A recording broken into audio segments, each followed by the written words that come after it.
Class 10th mathematics chapter number 5 जो है समांतर श्रेणियाँ। ठीक है, बाकी सभी चैप्टर मैंने करा रखे हैं, लिंक्स मिल जाएगी आपको डिस्क्रिप्शन में। इस चैप्टर का जो इंट्रोडक्शन पार्ट है, भूमिका जो है वो मैं आपको समझाऊंगा। साथ ही साथ जो प्रश्नावली 5.1 है उसको हम डिटेल में पूरा सॉल्व करेंगे। बाकी सभी चैप्टर मैंने करा रखे हैं, लिंक्स मिल जाएगी आपको डिस्क्रिप्शन पे। ठीक है, वीडियो के नीचे देखना, आपको डिस्क्रिप्शन पे दिखेगा, तो वहाँ पे मैं सारी वीडियोस के लिंक्स डाल दूँगा। आप जाके आराम से देख सकते हैं, सीख सकते हैं। और साइंस भी पढ़ा रहा हूँ, साइंस की भी लिंक्स आपको मिल जाएंगी। तो बिना किसी देरी के स्टार्ट करते हैं वीडियो को। और जो चैप्टर का नाम है समांतर श्रेणियाँ, ये क्या होती है, ठीक है, ये क्या चीज़ है, वो मैं आपको आराम से समझाऊंगा सीरीज़ बाय सीरीज़। ठीक है, और फिर हम प्रश्नावली 5.1 को शुरू करेंगे। ठीक है, सो हम रखते हैं एनसीईआरटी को साइड में, इंट्रोडक्शन पार्ट स्टार्ट करते हैं इस वीडियो का। देखिए, जो समांतर श्रेणी वो क्या होती है, मैं चीज़ों को समझाऊंगा बड़े आसान सब तरीक़ों से। समांतर श्रेणी जैसे अंग्रेजी में ना, इसे आप शॉर्ट में क्या बोलोगे, देखना एपी बोलोगे। ठीक है, और इसे एपी का मतलब होता है अरिथमेटिक प्रोग्रेशन।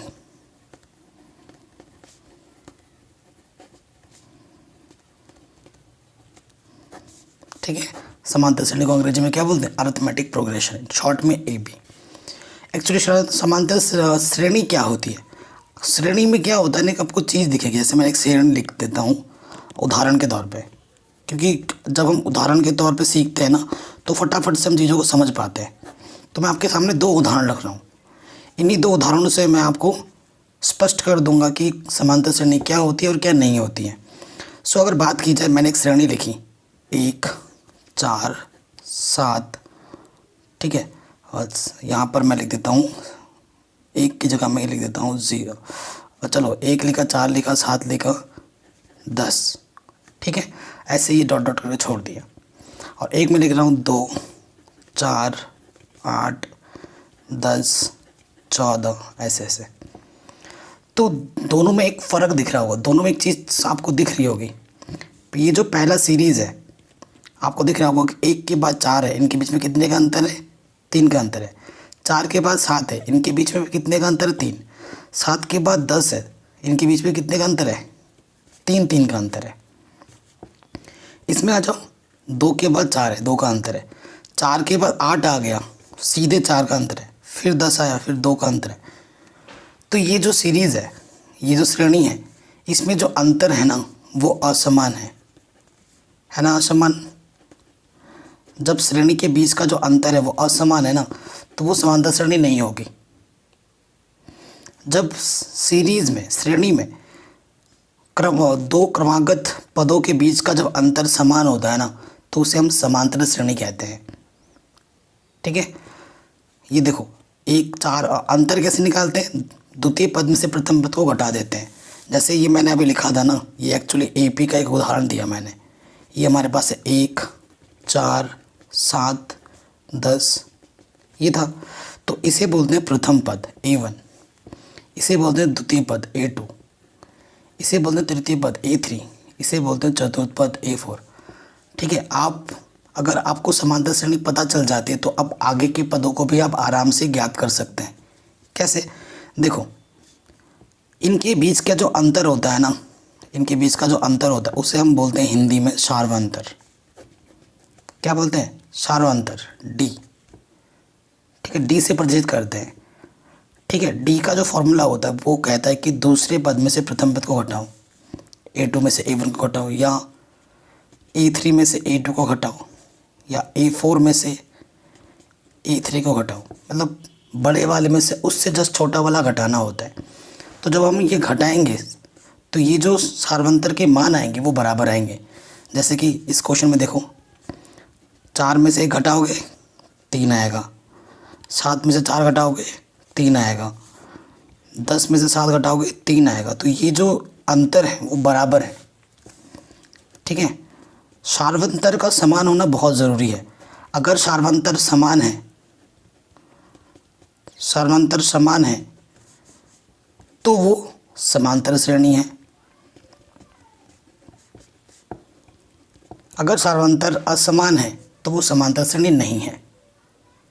ठीक है, कहने का मतलब है ये, अगर ये नहीं कि अब ये देखो, जैसे कि यहाँ से मान लो कि ये 3 आया और इनके बीच का अंतर 3 आया, ये 4 अगर दे देता है तो वो समांतर श्रेणी नहीं होगा। समांतर श्रेणी में हर एक पद के बीच का अंतर समान होना चाहिए। कि देखो, पहला आपने सर्वांतर निकाला 3 आया, इनके बीच का सर्वांतर निकाला 3 आया, फिर अब जब इसके बीच का सर्वांतर निकाल रहे हो, अगर ये 4 दे देता कि कुछ और आ जाता है, तब वो समांतर श्रेणी नहीं होगा। तो कहने का मतलब है कि सारे सर्वांतर समान होने चाहिए, तभी जाके वो हम क्या बोल पाएंगे कि वो एक समांतर श्रेणी है। अगर आपको पता लग जाता है समास कि ये समांतर श्रेणी है, तो आप आगे के पदों को भी आराम से निकाल सकते हो, ठीक है, क्योंकि ये एक पैटर्न बन जाता है। पैटर्न मतलब एक के बाद एक क्या आएगा वो हमें पता चल जाता है, क्योंकि 3 का अंतर है। मतलब 10 में अगर मैं 3 जोड़ूंगा तो 5वां पद मिल जाएगा, ठीक है। 13 में मैं 3 जोड़ूंगा तो मेरे को 6ठा पद मिल जाएगा, फिर इसमें और 3 जोड़ूंगा तो मेरे को 7वां पद मिल जाएगा। समझ पा रहे हो ना। तो हम जब हमें पता चल जाता है कि ये एक समांतर श्रेणी है, तो हम आगे के पदों को भी आराम से ज्ञात कर सकते हैं, ठीक है। आ रहा समझ में। तो समांतर श्रेणी क्या होती है, जब कोई भी श्रेणी हमें दिया होगा, सारे जो पद हैं उनके बीच का जो अंतर है क्रमागत, वो अगर बराबर हो जाते हैं तो हम उसे क्या बोलेंगे, समांतर श्रेणी बोलेंगे। जैसे कि अब मैं लिखता हूँ और एक उदाहरण देता हूँ। जैसे एक मैंने AP ले लिया, आराम से पहले दिखा 2 4 6 8 10 डॉट डॉट डॉट। तो ये जो A1 है, प्रथम पद है ना, इसको A से प्रदर्शित किया जाता है, ठीक है। इसे क्या बोला जाता है, प्रथम पद। A1 को A से प्रदर्शित करेंगे तो ये प्रथम पद है। बाकी ये तो A2 है, A3 है। D निकालने का मैंने बता ही रखा है कि द्वितीय पद में से प्रथम पद को घटा देते हैं, है ना। तो ये D है, समांतर श्रेणी में सार्वंतर निकालने का। A हमारा प्रथम पद है, D हमारा क्या होता है, सार्वंतर, ठीक है। उसके बाद क्या होता है ना, और चीज़ें मैं बताता हूँ। इसमें आता है n आएगा। n होता है पदों की संख्या। n क्या होता है, पदों की संख्या, ठीक है। एक इसमें पद लिखा जाएगा an को बोलते हैं हम nवां पद, ठीक है। nवां पद का एक फॉर्मूला होता है इसमें, e + n-1 × d, ठीक है। एक आपको पता ही क्या होता है, प्रथम पद। n आपको पता है पदों की संख्या, ठीक है। और d आपको पता ही क्या है, सार्वंतर। अगर आपको कोई पद ज्ञात करना है, जैसे कि सपोज करो 5वां पद अगर आपको ज्ञात करना है, तो कोई भी पद आपको ज्ञात करने के लिए आपको 2 चीज़ें चाहिए। 5वां पद का मतलब आपके पास n कितना है, 5 है। और अगर आपको 5वां पद निकालना है तो आपको A का पता होना बहुत ज़रूरी है और आपको D का पता होना बहुत ज़रूरी है। A मतलब प्रथम पद, D मतलब सार्वंतर। किसी भी समांतर श्रेणी के अगर कोई सा भी पद आपको ज्ञात करना है, कोई सा भी पद, तो पदों की संख्या तो पता ही होगी, 5वां पद निकालना है या 7वां पद निकालना है, कोई सा भी पद निकालना हो, n आपको पता होगा।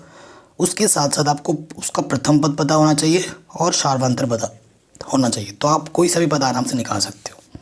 जैसे कि अगर आपको A5 निकालना है, तो A5 निकालने के 2 तरीके हैं। आपको एग्ज़ाम में जो अच्छा लगे वो आप यूज़ कर सकते हो। तो n के जगह पे आपको क्या रखना है, 5 रख देना है। तो A 5 - 1 × d, तो यहाँ से आ जाएगा 5 में से 1 घटाओगे 4d। तो एक शॉर्ट ट्रिक क्या है कि अगर 5वां पद निकालना है तो A तो रहेगा ही रहेगा हर बार, एक कम करके रखेंगे 4d। जैसे मेरे को A7 निकालना है, 7वां पद, तो क्या होगा, 7 में से 1 कम कर दूंगा तो 6d। अगर मेरे को A12 निकालना, 12वां पद निकालना है, तो क्या होगा, A + 11d। अगर मेरे को A58 पद निकालना, 58वां पद, तो A + 57d। A का मान रखो, D का मान रखो, हल करो और मान मिल जाएगा आपको। तो ये तो एक तरीका है। अच्छा, A7 को और एक तरीके से निकाला सकता है। वो कैसे, कि अगर आपको 6ठा पद पता है और उसमें अगर सार्वंतर जोड़ दोगे तो भी आप निकाल सकते हो। अगर आपको 12वां पद निकालना है तो इसका मतलब 11वें पद में सार्वंतर जोड़ दो, मिल जाएगा। अगर आपको ये 58वां पद निकालना है तो 57वें पद में डी जोड़ दो। ठीक है, वो तो क्वेश्चन पे डिपेंड करता है कि हमें ये अप्लाई करना है या ये अप्लाई करना है। ठीक है, दोनों ही हमारे लिए हेल्पफुल है। ठीक है, कभी कभी क्वेश्चन में क्या होगा ना, एनवें पद को हम अंतिम पद भी बोलेंगे। ठीक है, क्वेश्चन में कभी कभी क्या होगा, एनवें पद को हम अंतिम पद भी बोलेंगे। ठीक है, मैं फिर से रिपीट कर रहा हूँ, अगर किसी श्रेणी में सारे सर्वांतर बराबर नहीं होंगे तो वो समांतर श्रेणी नहीं होगा। सारे सर्वांतर का बराबर होना बहुत ज़रूरी है, तभी उसे हम समांतर श्रेणी कह पाएंगे। तो अभी तक हमने पढ़ा बेसिक, क्या पढ़ा, बेसिक पढ़ा अभी तक। प्रश्नावली को शुरू ही नहीं किया था हमने, अब प्रश्नावली को शुरू करेंगे हम। ठीक है, प्रश्नावली 5.1 समांतर श्रेणी कक्षा 10 UP board, Hindi medium board, Bihar board, जितने भी स्टेट बोर्ड हैं सबके लिए हेल्पफुल है। ठीक है, सो ये जो क्वेश्चन नंबर 1 है ना, ये जनरली एग्जाम में पूछे ही नहीं जाते हैं, बट कोई नहीं, प्रश्न 5.1 वैसे इंपॉर्टेंट नहीं है, उतना ज़्यादा नहीं आता है एग्ज़ाम में, बट सीखने के लिए 5.2 करने के लिए आपको 5.1 आना चाहिए, है ना। चलिए पहला क्वेश्चन पढ़ते हैं। कह रहे प्रत्येक किलोमीटर के बाद का टैक्सी का किराया। अच्छा, पहले क्वेश्चन पहले पढ़ लेते हैं। कह रहे निम्नलिखित स्थितियों में से किन स्थितियों में संबंध संख्याओं की सूची एपी है और क्यों। कौन सा एपी है होगा और कौन सा नहीं, वो आपको बताना है। तो वही चीज़ है, अगर सर्वांतर बराबर आएगा तो एपी होगा और बराबर नहीं आएगा तो एपी नहीं होगा। कह रहे प्रत्येक किलोमीटर के बाद टैक्सी का किराया, जबकि प्रथम किलोमीटर के लिए किराया 15 रुपये है और प्रत्येक अतिरिक्त किलोमीटर के लिए 8 रुपये है। तो ये जो कंडीशन दिया है हमें, क्या ये एक समांतर श्रेणी है या नहीं है, वो आपको बताना है। ठीक है, बड़ा शानदार क्वेश्चन है और आसान है, पहले वाले का पार्ट 1। ये हमारा एक रास्ता है, ठीक है, ये सड़क है हमारी, पहला किलोमीटर ये है, उसके बाद दूसरा, तीसरा, हर एक किलोमीटर। अब जब गाड़ी पे आप बैठ गए, तो जब गाड़ी पे बैठे पहले किलोमीटर पे आपको वो किराया लेगा कितने रुपए, 15 रुपये। और जब हर एक एक्स्ट्रा किलोमीटर जब आप तय करोगे पहले किलोमीटर के बाद, ठीक है, तो वो आपसे कितना रुपये चार्ज करेगा, 8 रुपये और बढ़ा के लेगा। फिर इसके बाद और आओगे तो फिर 8 रुपये और जोड़ लेगा उसमें, फिर 8 रुपये और जोड़ लेगा, ऐसे वो चल रहा है। यानी कि क्वेश्चन में अगर देखा जाए तो हम क्या लिखेंगे, दिया है ये 15 रुपये पहले किलोमीटर का भाड़ा लेगा, है ना, दिया है। यानी कि जो प्रथम पद है हमारा, प्रथम किलोमीटर का किराया, ऐसे प्रॉपर लिखेंगे, यानी कि ए प्रथम पद, वो कितना है, 15 रुपये, सिर्फ 15 लेके चलेंगे हम। ठीक है, और हर के बाद कितने रुपये जो चार्ज कर रहा है, वो 8 रुपये बढ़ा दे रहा है। तो जो द्वितीय पद है, ये मेरा A1 था, तो मेरा जो A2 होगा, पहले 15 रुपये था, तो 2 किलोमीटर का कितना रखेगा, प्रथम किलोमीटर का किराया, तो यहाँ लिख सकते हो द्वितीय किलोमीटर का किराया। ठीक है, तो पहले 15 रुपये था, 8 रुपये और बढ़ा के लेगा, तो कितना हो जाएगा, 23। चित्र से ही स्पष्ट हो चुका है कि इनके बीच का अंतर क्या है, 8-8 रुपये समान है, तो ये समांतर श्रेणी होगा ही होगा। इसी प्रकार तृतीय किलोमीटर का किराया यानी कि A3, वो क्या हो जाएगा, यहाँ तक 23 रुपये आया है, तो 23 रुपये में और 8 रुपये जोड़ दूँ, कितना हो जाएगा, 31। चूँकि अगर मैं सार्वंतर निकालूं तो वो तो चित्र से स्पष्ट था। D1 क्या होता है, द्वितीय पद में से प्रथम पद को घटाते हैं, यानी कि 23 में से 15 घटाओगे तो 8 आएगा। ठीक है, ऐसे और एक निकाल के देख लो, चेक करने के लिए पता तो चली गया।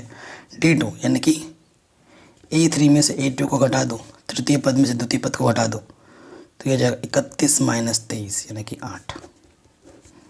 तो आप क्या लिखोगे, चूँकि सार्वंतर समान है, इसलिए यह एक समांतर श्रेणी है।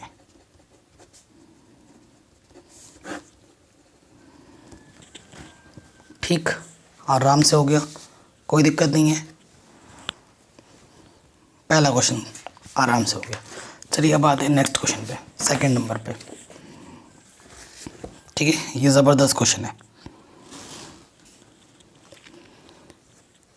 कह रहे हैं किसी बेलन में उपस्थित हवा की मात्रा जबकि वायु निकालने वाला पंप प्रत्येक बार बेलन की शेष हवा का 1/4 भाग बाहर निकाल देता है, तो ये जो कंडीशन है ये एपी है या नहीं है वो आपको बताना है।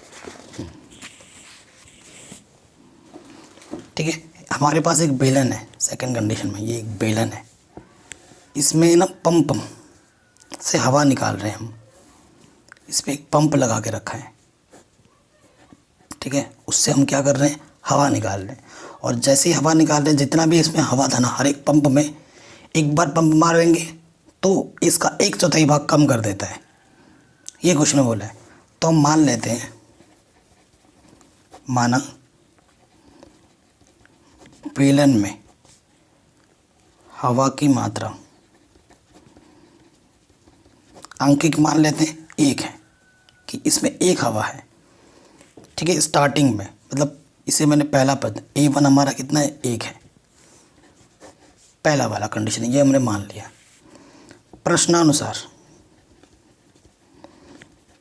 प्रश्नानुसार क्या बोला है, हवा निकाला। हवा कितना निकालना है उसका, जब पहली बार मैंने पंप मारा तो जितना भी हवा रहेगा उसका 1/4 भाग कम हो जाएगा, है ना। 1/4 कम कर दो, जितना भी था उसका 1/4 हवा निकाल दिया। तो अब कितना बचा, A2, क्योंकि पहले इतना था, इतना हवा निकाल चुके हैं, तो अब बचा कितना, पहले इतना था, इतना कम कर दो। तो अब की बार कितना बचा, 4 एकम 4 माइनस ये तो 3/4। तो मेरे पास A2 कितना है, 3/4 है। देखो, अगर आपको पता करना है ना कि ये समांतर श्रेणी है या नहीं है, तो आपको कम से कम 3 पद निकालने ज़रूरी है। प्रथम पद निकल गया है, द्वितीय पद निकाल, अब तीसरा पद और निकालो, फिर हवा निकालेंगे हम इसका। तो अभी बेलन में इतना हवा बचा है, अब हवा निकाल दिया इसका और एक और चौथाई, तो जब हवा निकालोगे तो 3/4 तो ही है, उसका 1/4 और आप हवा कम कर दे रहे हो, है ना। तो 1/4 हवा कम कर रहे हैं, तो पता है क्या हो जाएगा, 1/4 से आप क्या कर दो, गुणा कर दो, तो ये हो जाएगा 3/16। इतना हवा आपने निकाल दिया है, तो बचा कितना, A3। तो A3 कैसे निकालोगे, पहले इतनी हवा थी, उसमें से आपने इतनी हवा कम कर दी, तो बचा कितना हवा, लॉस हो जाएगा 16, 4 चक्कू 16, 4 तियाँ 12, 16 एकम 16, 1 तियाँ 3, तो 12 में से 3 गया, आ गया 9/16। तो ये हमारा तीसरा पद है, और निकालने की ज़रूरत नहीं है। समांतर श्रेणी चेक करने के लिए आपको 3 पद निकालने होते कम से कम, आगे जितनी मर्जी निकाल लो, कोई फ़र्क नहीं है। ठीक है, पन्ना बचाने के लिए ना हम इसी के सामने कर देते हैं, हालांकि ये नेक्स्ट पेज में करना है। ठीक है, प्रॉपर। अब क्या करेंगे, हमें निकालना सार्वंतर D1। पहला क्या होता है, D1, द्वितीय पद में से प्रथम पद को घटाओ, तो द्वितीय पद मेरा क्या है, 3/4, और प्रथम पद मेरा क्या है, 1। लॉस, इसके बट में कुछ नहीं है तो 1 ले लो, 4 एकम 4, इसके गुणा इसके साथ, इसके गुणा इसके साथ, तो ये आ गया -1/4। तो D1 मेरा आया है -1/4, कोई दिक्कत नहीं है। अब D2 भी निकाल के देख लेते हैं। D2 के तो यहाँ आएगा A3 माइनस के A2। ठीक है, जब 2 होता है तो बढ़ा के लिखते हैं। तो A3 मेरे पास है 9/16 और A2 हमारे पास था 3/4। लॉस ऑफ आ जाएगा 16, 16 एकम 16, 1 नंबर 9, 4 चक्कू 16, 4 चक्कू 16, 4 तियाँ 12, 9 में से 12 गया माइनस के 3/16। तो D2 हमारे पास है -3/16। सो आप खुद देखो, D1 और D2 समान है, नहीं है, तो लिखेंगे चूँकि D1 और D2 बराबर नहीं है, चूँकि सार्वंतर बराबर नहीं है, इसलिए यह समांतर श्रेणी नहीं होगी।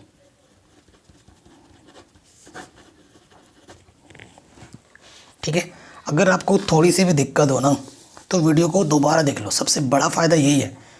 क्योंकि कोचिंग में क्या होता है, एक बार मैंने आपके टीचर ने पढ़ा दिया तो आप दोबारा पूछोगे तो टीचर दोबारा बताता है, लेकिन वो उतने ढंग से नहीं बता पाता। लेकिन इसकी फ़ायदे क्या है कि अगर आपको एक बार समझ में नहीं आया तो दोबारा देखो, तिबारा देखो, 4 बार देखो, 5 बार देखो, 10 बार देखो, जब तक आपका मन से डाउट क्लियर नहीं हो आप देख सकते हैं। और आपको कोई टोकने वाला भी नहीं है ना, आपके मन के मुताबिक चलता रहेगा वीडियो। अगले क्वेश्चन में आ जाते हैं। कह रहे प्रत्येक मीटर की खुदाई के बाद एक कुआं खोदने में आई लागत, जबकि प्रत्येक मीटर खुदाई की लागत 150 है और बाद में प्रत्येक मीटर की खुदाई की लागत 50 बढ़ती जाती है, तो क्या ये एक समांतर श्रेणी है?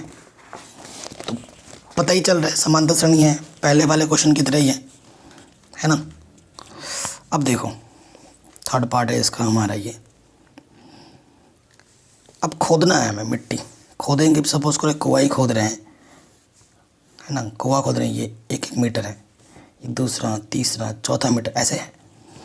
तो जब हम प्रथम मीटर में कुआं खोदते हैं, प्रथम मीटर में जब कुआं खोदते हैं तो कुएं की लागत हमें लगती है 150 रुपये 1 मीटर का।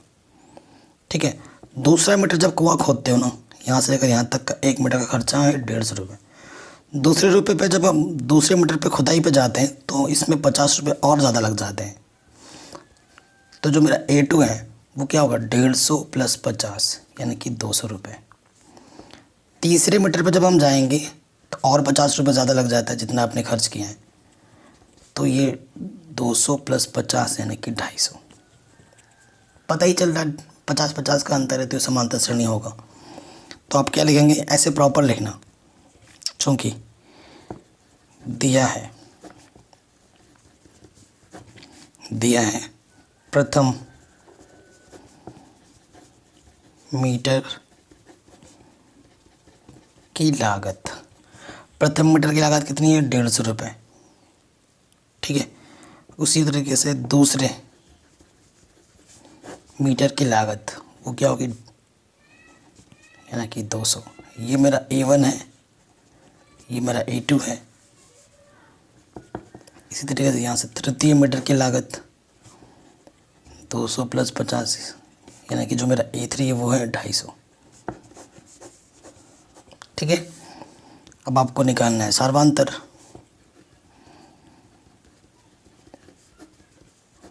तो D1 क्या होता है, A2 - के A1। A2 है 200, A1 है 150 50। D2 A3 - के A2 यानी A3 है 250 और ये है 200 यानी कि ये भी 50। तो आप क्या लिखेंगे, चूँकि सार्वंतर समान है इसलिए यह एक समांतर श्रेणी है।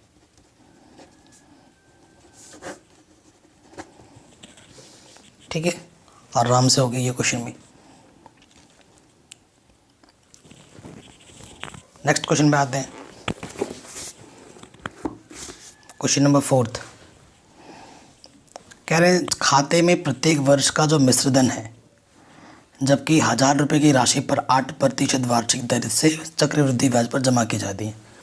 अब आपको पता होगा चक्रवृद्धि ब्याज क्या होता है, ब्याज का भी जब हम ब्याज लेते हैं तो उसे हम चक्रवृद्धि ब्याज कहते हैं।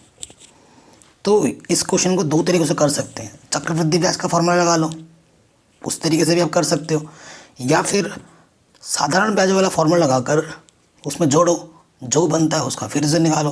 ठीक है ना, तो वही वाला ज़्यादा बेहतर रहेगा। क्वेश्चन पे आ जाते हैं। क्वेश्चन नंबर हमारा ये कौन सा है, 4th पार्ट। ठीक है, सो पहले वर्ष की जो हमारे पास राशि है, जो दिया है क्वेश्चन में, पहले वर्ष की जो राशि है वो क्वेश्चन में कितना दे रखा है, यानी कि जो मेरे पास A1 है वो मेरे पास दे रखा है 10,000। ठीक है, तो दूसरे वर्ष की राशि निकालने के लिए आपको क्या करना पड़ेगा, पहले वर्ष आपने इतना रुपए दिया और हमें क्वेश्चन में क्या दे रखा है, जो दर हमें दे रखा है, ठीक है, दर हमें दे रखा है 8% वार्षिक दर। ठीक है ना, तो दूसरे वर्ष का ब्याज निकालना पड़ेगा पहले, दूसरे वर्ष का ब्याज। तो ब्याज के लिए फॉर्मूला क्या होता है, मूलधन गुणा दर गुणा समय बट्टा 100। यही होता है, मूलधन हमारे पास है 10,000, दर हमारे पास है 8%, समय है हमारे पास 1 वर्ष बट्टा 100, तो यह आ जाएगा 800। ठीक है, तो दूसरे वर्ष की राशि क्या होगी,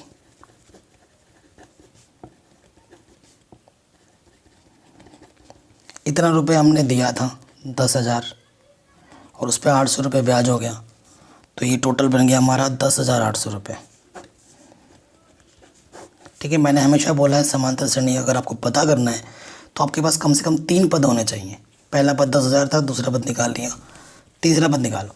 अब इस राशि का ब्याज लगेगा, इस राशि का ब्याज लगेगा ना, तो तीसरे वर्ष का ब्याज, ब्याज का भी ब्याज बना रहे हैं, तीसरे वर्ष का ब्याज,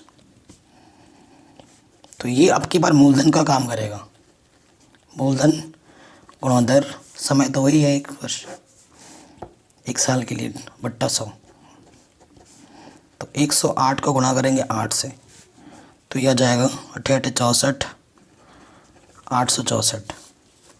तो राशि क्या हो जाएगी तीसरे वर्ष की राशि, A3 10,800 था, उसमें 864 रुपये ब्याज है, जोड़ेंगे तो कितना जाएगा, ठीक है, ये राशि आ जाएगी। तो 3 पद हमें पता चल गए। अब हमें 3 पद जब पता चल जाते हैं तो अब हम निकालेंगे सर्वांतर D1 A2 minus A1। A2 है हमारे पास 10,800, उसमें से घटाना है 10,000, तो 800। ठीक है, जो पहला सर्वांतर आया वो है 800 रुपये। D2 निकालते हैं, D2 होता है हमारा A3 माइनस A2, है ना, एक से बढ़ा के लिखा जाता है, यहाँ से 2 है तो 3, तो A3 हमारे पास है 1164 और A2 में घटाना है वो है 10,800। ठीक है, तो जब इसको आप घटाओगे तो यहाँ से कितना आएगा, 4 6 और यहाँ से जाएगा 16 में से 8 गया 8। ठीक है, तो 864, D2 है 864 और D1 है 800, बराबर है ही नहीं। तो लिखेंगे चूँकि सार्वंतर समान नहीं है इसलिए यह समांतर श्रेणी नहीं है। ठीक है, आराम से हमने सारे क्वेश्चन को कर लिए हैं। तो ये थोड़े से पेचीदा टाइप के क्वेश्चन थे तो हो गए। अब जितने भी क्वेश्चन हैं वो सारे इजी हैं। ठीक है, इसमें डरने वाली कोई बात नहीं है। चलिए क्वेश्चन नंबर 2 पे आ जाते हैं। कह रहे दी हुई AP के प्रथम 4 पद लिखिए जबकि प्रथम पद A और सार्वंतर D निम्नलिखित है। ठीक है, प्रथम 4 पद लिखने हैं आपको, दी हुई AP के प्रथम 4 पद लिखिए। ठीक है, सेकंड वाले क्वेश्चन पे आ जाते हैं हम, पार्ट 1 पे। तो हमें क्या है, अंग्रेजी भी थोड़ा सीख लो। दिया को हम क्या लिखते हैं, गिवन। थोड़ा बहुत अंग्रेजी झाड़ दोगे एग्जामिनर भी खुश हो जाएगा। ठीक है, दिया को क्या बोलते हैं, गिवन। अंग्रेजी पढ़ते हो ना। E बराबर 10 और D बराबर हमारे पास क्या दे रखा है, 10। हमें प्रथम 4 पद निकालने। समांतर श्रेणी में पहले ही बोल चुका है ना। आपको पता है A2 निकालने का तरीका क्या होता है कि A1 में D जोड़ दो। A1 कितना है, 10, क्योंकि A को A1 भी बोलते हैं, और D भी है 10 यानी कि 20। A3 निकालना है तो A2 में D जोड़ दो। A2 है 20 और D है 10, 30। A4 निकालना है E3 में D जोड़ दो, E3 है 30, D है 10, 40। तो AP के प्रथम 4 पद बोला है। प्रथम 4 पद, पहले पद 10, दूसरा पद 20, तीसरा पद 30, चौथा पद 40। और एक पद अगर निकालना होता तो वो कितना आता? 50। आंसर ठीक है, आराम से हो गया। सेकंड वाले पार्ट पे आ जाओ।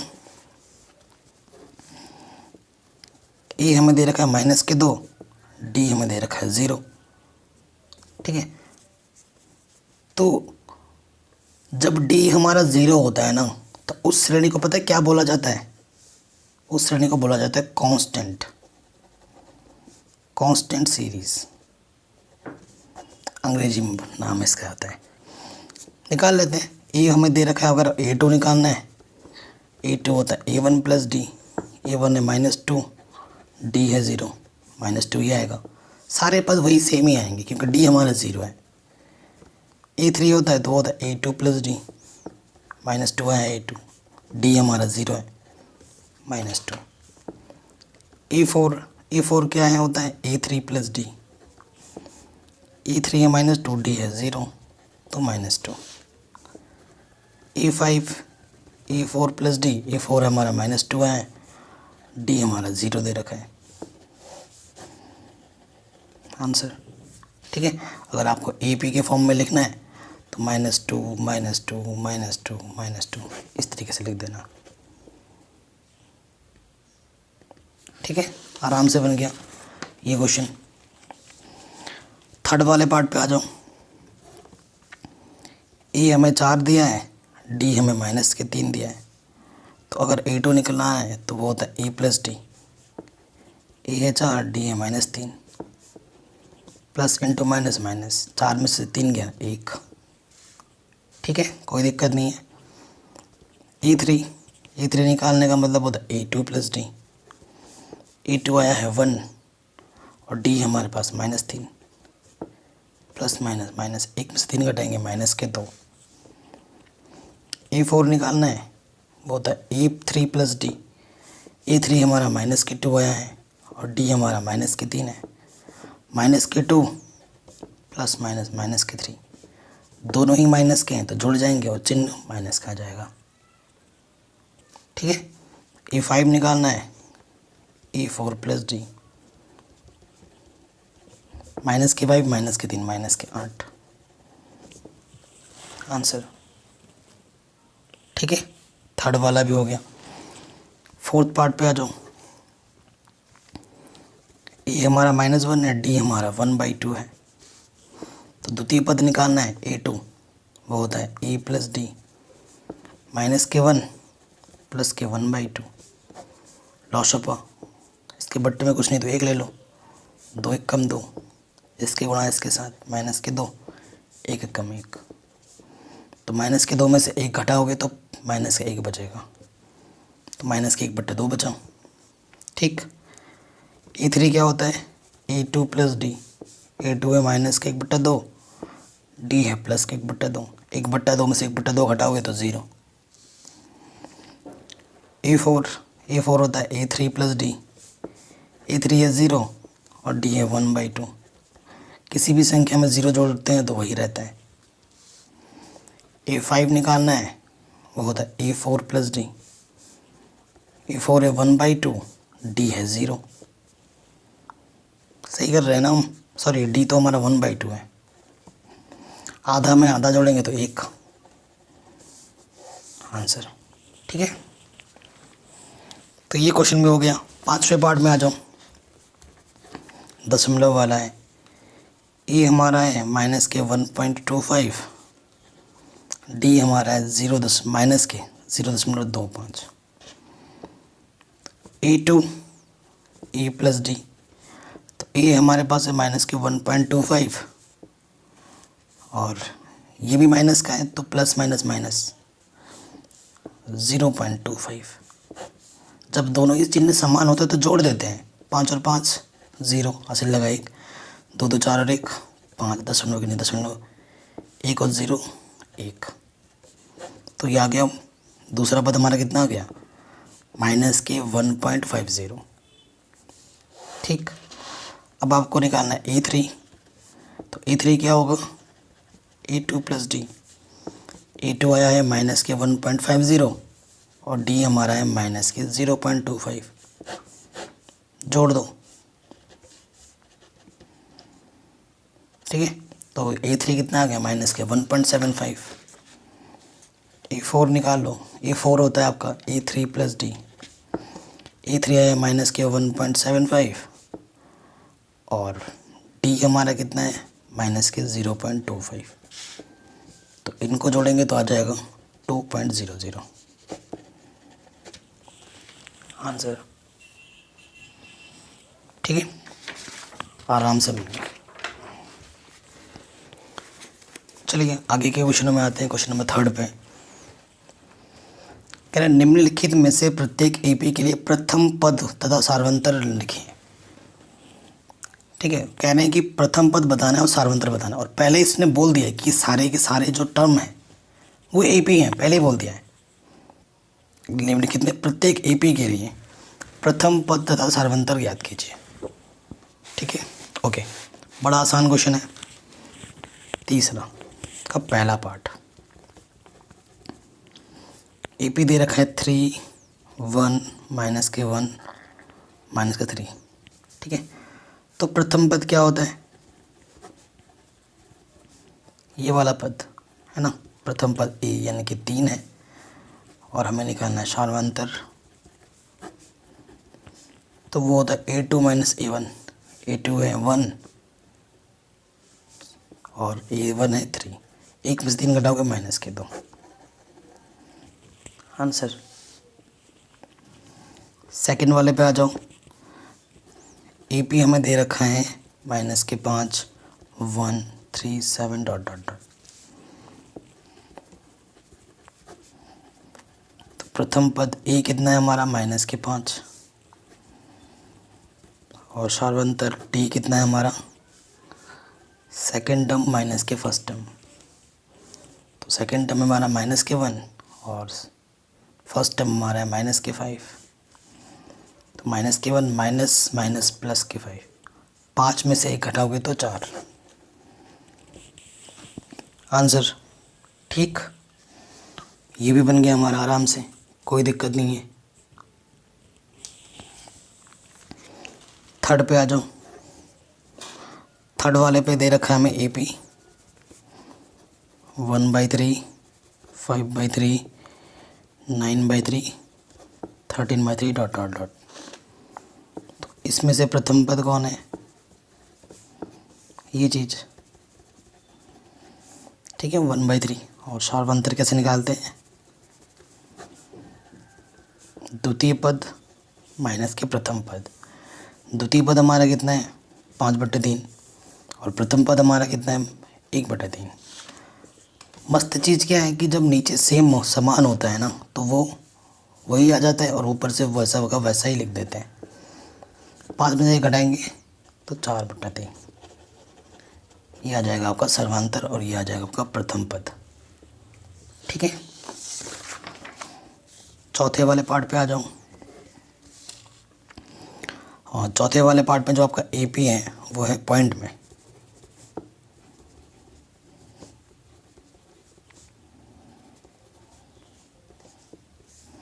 ठीक है, तो प्रथम पद पे आ जाते हैं। प्रथम पद ए यानी कि वो है 0.6, फिर है सार्वंतर डी, वो होता है आपका द्वितीय पद माइनस के प्रथम पद। द्वितीय पद हमारा 1.7, प्रथम पद हमारा 0.6। तो 1.7 में से 0.6 को घटाना है। 7 में से 6 गया 1 दशमलव, 1 में 0 गया 1, तो डी कितना है हमारा 1.1 आंसर। क्लियर, आराम से हो गया। अब आते हैं क्वेश्चन नंबर 4 में। ठीक, थोड़ा बहुत ज़्यादा क्वेश्चन है इसमें लेकिन सारे इजी हैं। क्वेश्चन नंबर 4 क्या बोल रहा है कि निम्नलिखित में से कौन एपी है। चेक करना एपी है कौन सा, और एपी पता करने के लिए नियम क्या है, ए पी पता करने के लिए नियम है कि आपको डी पता करना है। जब सारे सर्वांतर समान होंगे तो भी वो जाके ए पी होगा, अन्यथा नहीं। ठीक, कह रहे यदि कोई ए पी है तो इसका सार्वंतर ज्ञात कीजिए और इनके 3 और पद निकालिए। मतलब यहाँ तक तो है, उसके आगे के और 3 पद निकालने हैं। ठीक है, चलिए शुरू करते हैं। पहले वाले पद में आ जाओ। अब पता है नहीं कि ये ए पी है या नहीं है, है ना। क्या है हमारे पास 2 4 8 16। क्लियरली ये ए पी नहीं है, क्योंकि मेरा A1 है, ये A2 है, ये A3 है, ये A4 है। ठीक है, तो देखो अगर मैं D1 निकालता हूँ, D1 क्या होता है A2 माइनस के A1। ठीक है, 2 होगा। A3 माइनस A2 होता है D2, तो A3 कितना है 8 और A2 कितना है 4। देखो D1 2 है, D2 4 है, तो आप क्या लिखोगे, चूंकि सार्वंतर समान नहीं है, सार्वंतर समान नहीं है इसलिए यह ए पी नहीं है। और ए पी जब नहीं है तो आगे के 3 पद भी हमें नहीं निकालने। सिंपल। ओके, देखो ये इतने सारे क्वेश्चन हैं, आप कंफ्यूज हो जाओगे। तो जो टफ लग रहा है, जैसे कि जो अजीब अजीब लग रहे हैं ना, जैसे कि थोड़ा भिन्न वाला, ये वाला मैं कर दे रहा हूँ, ये वाला कर दूंगा, जो टफ है। ठीक है, ये 10वां मैं कर दूंगा, ये कर दूंगा, ये वाला कर दूंगा, ये वाला कर दूंगा। ठीक है, जो मैं टिक कर रहा हूँ वो मैं कर दूंगा, क्योंकि ये थोड़े टफ वाले हैं, मैं खुद करूँगा। बाकी जो मैं छोड़ रहा हूँ वो आप खुद कर लेना। ठीक है, क्योंकि वो आसान है, वो आप आराम से कर लेंगे। तो दूसरा देखते हैं। एक तरीके के क्वेश्चन इतने सारे करेंगे तो आप भी बोर हो जाओगे, मैं भी पढ़ा के बोर हो जाऊँगा और आपका टाइम वेस्ट होगा। तो सेकंड वाला है ये। ठीक है, ये हमारा A1 A2 A3 A4। ठीक है, तो D1 निकालते हैं। A2 माइनस A1, A2 है 5/2, A1 है 2। इसके ऊपर में कुछ नहीं है तो 1 आ जाएगा।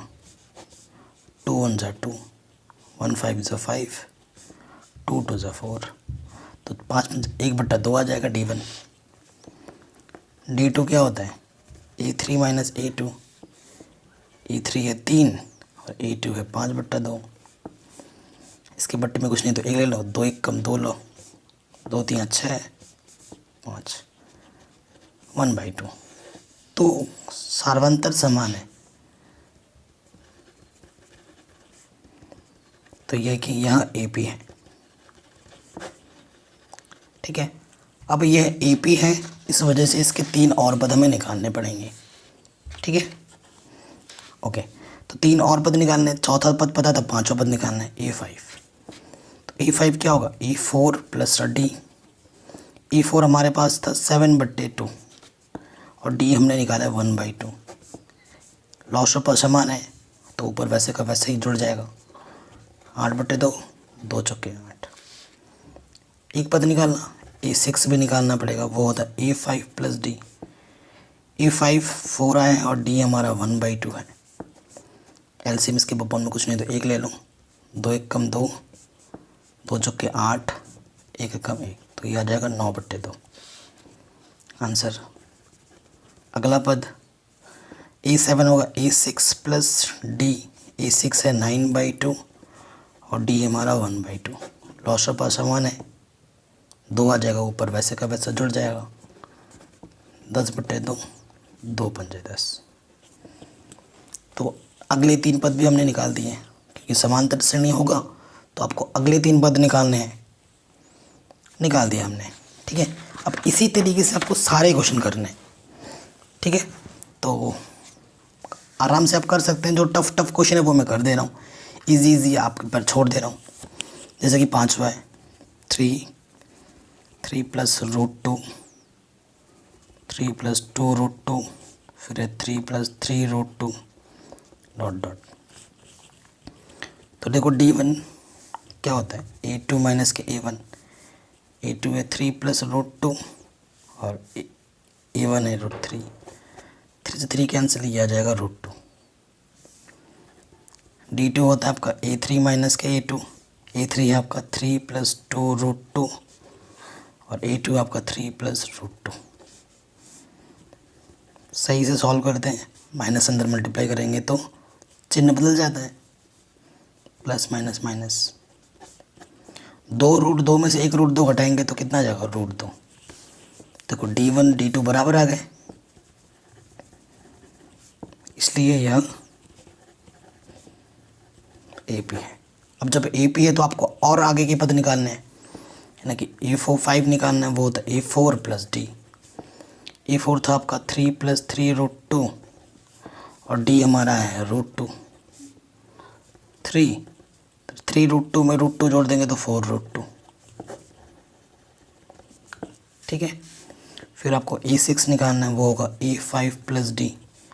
A5 आया 3 + 4 √2 और D हमारा है √2, तो ये जाएगा 3 4 √2 + √2 यानी कि 5 √2।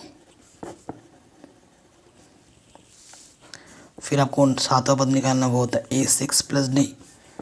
A6 है 3 + 5 √2 और D हमारा है √2, 5 √2 + √2 यह आ जाएगा 6 √2। ठीक है, आराम से बन गया ये क्वेश्चन। ठीक है, अब आ जाते हैं 11th वाले पार्ट पर। A² A³ A4।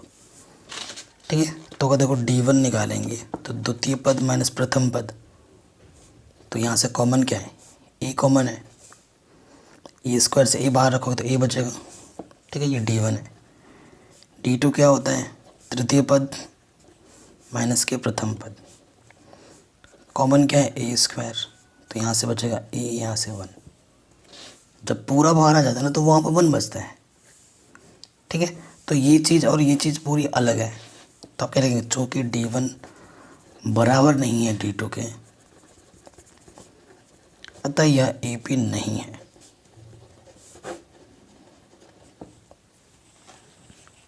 ठीक है, ये AP हमारा नहीं है। क्लियर? तो जब AP नहीं है तो हमें आगे के 3 पद भी नहीं निकालने पड़ेंगे। अब आ जाओ 10वें वाले पे, A2 A3 A4 A, तो पता ही चल रहा है एक के बाद A का अंतर दिख रहा है, तो आगे के 3 पद और निकालने पड़ेंगे। ये AP है, पता ही चल रहा है। देखो D1 निकालोगे तो होता है A2 माइनस के A1, A2 है 2 और A1 है A, 2 A में से 1 हटाएंगे तो A बचेगा। D2 A3 माइनस के A2, A3 है 3A और A2 है 2A। ठीक है, सर्वांतर समान है, चूँकि सर्वांतर समान है इसलिए यह AP है। अब जब AP है तो आपको बाकी 3 पद और निकालने पड़ेंगे। A5 A4 + D, A4 कितना है हमारे पास 4A और D आपका कितना है A, यानी कि ये हो जाएगा 5 है। A6 A5 + D, तो A6 आपका कितना है, सॉरी A5 कितना है, 5 है और D आपका कितना है A, तो ये हो जाएगा 6A। A7 का फॉर्मूला क्या होता है, A6 + D, A6 कितना है 6A और D कितना है A, 6A + A 7 है आंसर। ठीक है, ये क्वेश्चन बन गया आपका। अब आ जाओ क्वेश्चन नंबर 11 हो गया, 10 हो गया, 12 पे आ जाओ।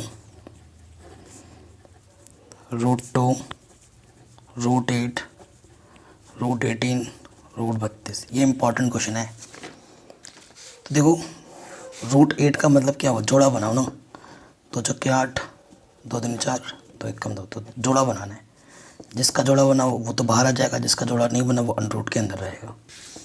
तो एक्चुअली क्या है, √8 का मतलब है 2 √2। ठीक है, 18 का देखो,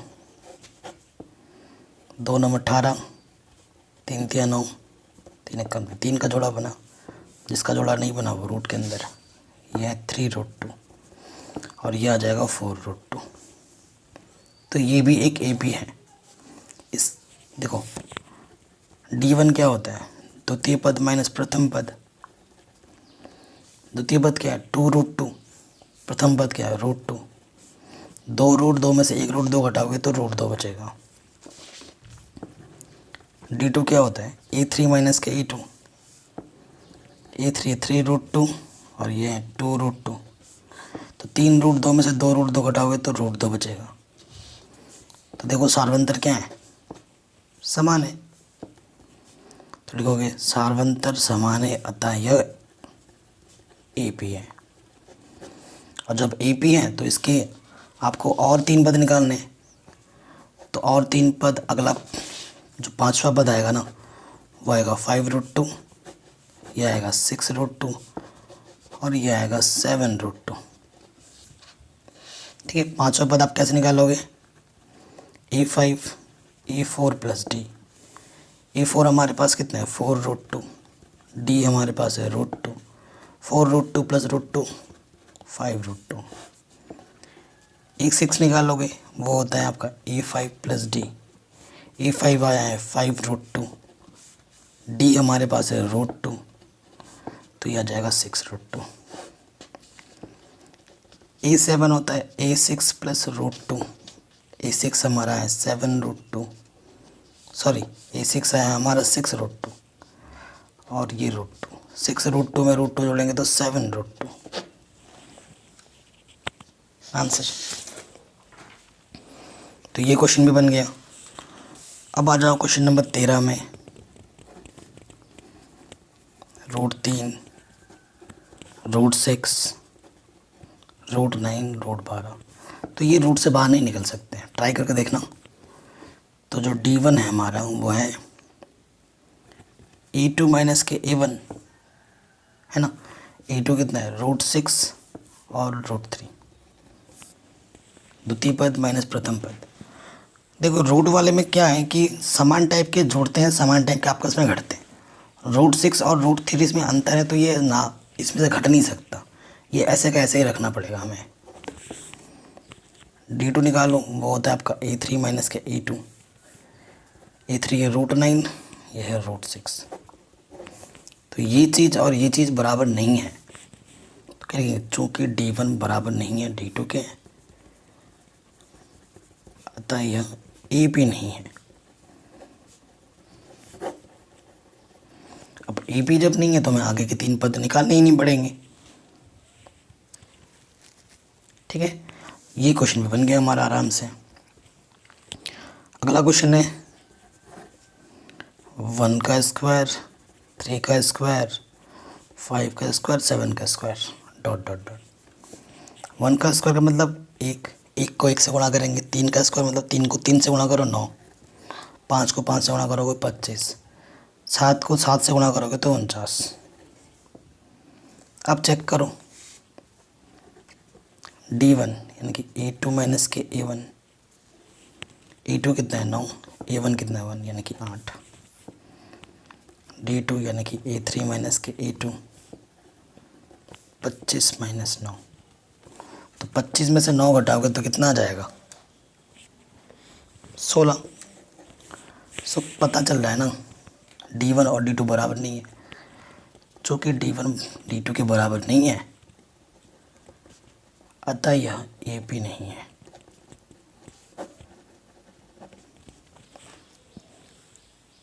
ठीक हो गया, ये क्वेश्चन भी हमारा आराम से बन गया। अब आते हैं हमारे लास्ट प्रॉब्लम पर। 1 का स्क्वायर 5 का स्क्वायर 7 का स्क्वायर 73 डॉट डॉट। 1 का स्क्वायर का मतलब 1, 5 को 5 से गुणा करेंगे 25, 7 7 49। ठीक है, और ये तो 73 ही है। तो D1 यानी कि द्वितीय पद माइनस प्रथम पद 24। D2 तृतीय पद माइनस के द्वितीय पद यानी कि 24। तो ये भी 24 है, ये भी 24 है, दोनों D बराबर आ रहे हैं। चूँकि सार्वंतर बराबर है इसलिए यह AP है। और जब ए पी है तो इसके 3 और पद निकालने पड़ेंगे हम, यानी कि A5 मतलब A4 प्लस डी, A4 है 73, इसमें 25 जोड़ो, 25 नहीं 24, तो 4 और 3 7, 7 और 2 9, 97।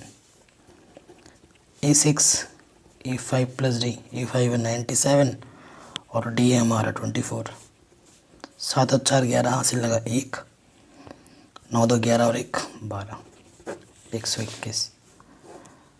7वां पद A6 प्लस डी, A6 है 121, डी है 24, 4 और 1 5, 2 2 4, 145। ठीक है, तो इस तरीके से हमने सभी चैप्टर कर लिए हैं। सभी चैप्टर आपको मिल जाएंगे, डिस्क्रिप्शन में मैं लिंक दे दूंगा। बाकी जो क्वेश्चन मैंने छोड़ दिए वो आसान है, वो आप खुद से ट्राई कर लेना होमवर्क के तौर पर। और ये जो उदाहरण नंबर 1 है और उदाहरण नंबर 2 है वो बहुत ही आसान है। ठीक है, इसे आप होमवर्क लिख लीजिएगा, इसे आप होमवर्क में करना। उदाहरण नंबर 1 भी बता देता हूँ, बड़ा सिंपल सा क्वेश्चन है। ये ए बी दे रखा है पहले से ही, कह रहे हैं प्रथम पद और सार्वंत्र डी लिखिए। तो प्रथम पद क्या हो जाएगा 3/2, और डी क्या होता है द्वितीय पद माइनस प्रथम पद। ठीक है, द्वितीय पद क्या है 1/2, प्रथम पद क्या है 3/2। तो इसको सरल करेंगे तो डी क्या आ जाएगा -1। ठीक है, सो ये चैप्टर की जो प्रश्नावली 5 जानने वो ख़त्म हो गई है। बाकी सभी चैप्टर मैंने करा रखे हैं, लिंक्स मिल जाएंगे डिस्क्रिप्शन में, ज़रूर देखिए। और प्लीज़ चैनल को सब्सक्राइब ज़रूर करें और वीडियो को ज़्यादा से ज़्यादा लोगों तक शेयर करें।